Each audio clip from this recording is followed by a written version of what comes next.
challenge to each of you, a 30-day challenge.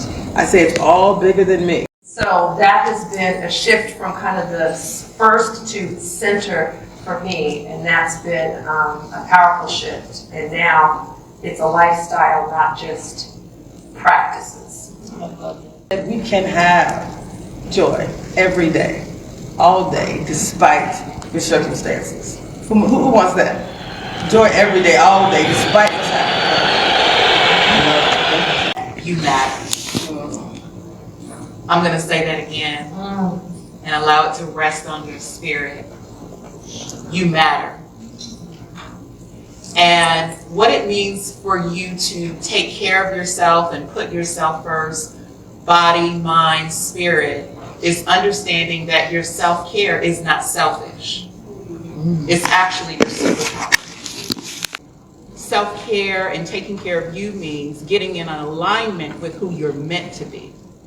Being busy doesn't also mean being productive. Sometimes you feel like if you're not doing nothing, you're not doing anything. And sometimes just being still is just productive as being busy. You've got to recharge. You've got to be able to take that time and find out what it is that you want to do so that you can be your best self at work and to be productive.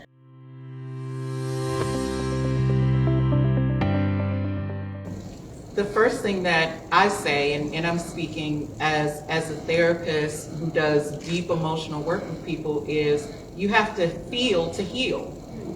And we are in a culture that has a whole multi-billion-dollar industry on numbing our pain. Eventually, you have to feel what you've been avoiding because pain has to have somewhere to go. And so that, for me, is always the starting place. So before we all go over the edge, we got to sit down and say, what do I need to subtract? Sometimes it's activities, because they're busyness activities, but they're not impactful. They're not feeding your spirit. They're not feeding your soul. You're not using your gifts, talents, skills, and abilities. Sometimes it is a matter of you just kind of pausing, right? So we even had a great big campaign around pause for, it was Powerade for Pause, right? So I don't know if you remember seeing those over the summer, but we tell our associates just to pause a little bit, slow down. You can't live to work or work to live. You know what I mean? Your job shouldn't define you. It shouldn't dictate what your life is. It should only sustain you. So just know, stay connected. We are here for you. It's really important that you have this level of inner honesty with yourself, because the people around you, because work can be a drug of choice, no one is going to say anything. Be able to have that in the mirror moment where you can have that inner level of honesty and say, why am I pursuing another degree?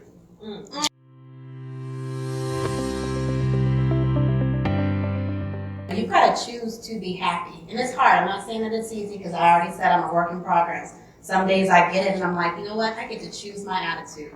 I get to decide if that, if the work bothers me today, right? So you get to choose how it affects you. But it's practice. You have to practice it. Some days you're going to get it. And the days that you don't get it, give yourself grace. Like, it's okay. When you fall off, give yourself grace. It is okay. Because guess what? If you were blessed to see another day, it's a whole new reset. You get to try it all over again. Come on. Tell my daughter. You can choose joy in any circumstance, and you have to remember to choose joy. But mindset, it's all about really having the inner belief that you may not be in for a while because you don't want to take the leap. Sometimes you got to take the leap, especially if you have a secure circumstance where you've already done the work, you have the resume. Take a leap, because you can come back to that. That's there. You've achieved that. Try something different. Have the mindset that you can, because each one of you has something inside of your soul that's saying, I should be doing more, I should be doing different, or this is not where I saw myself. That kid that was in school and asked you what you want to be when you grow up. Most of us are not doing that. So find that passion and pursue it. Mindset.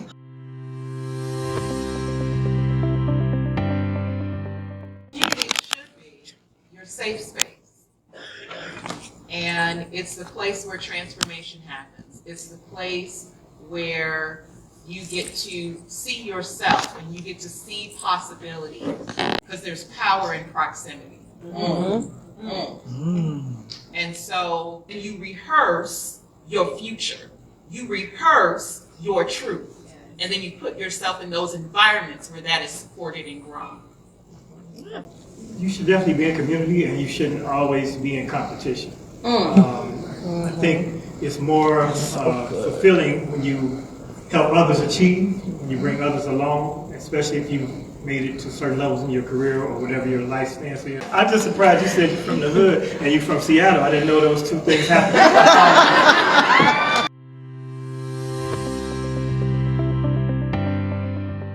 The first thing I would say is, as a leader, being able to say, I need help.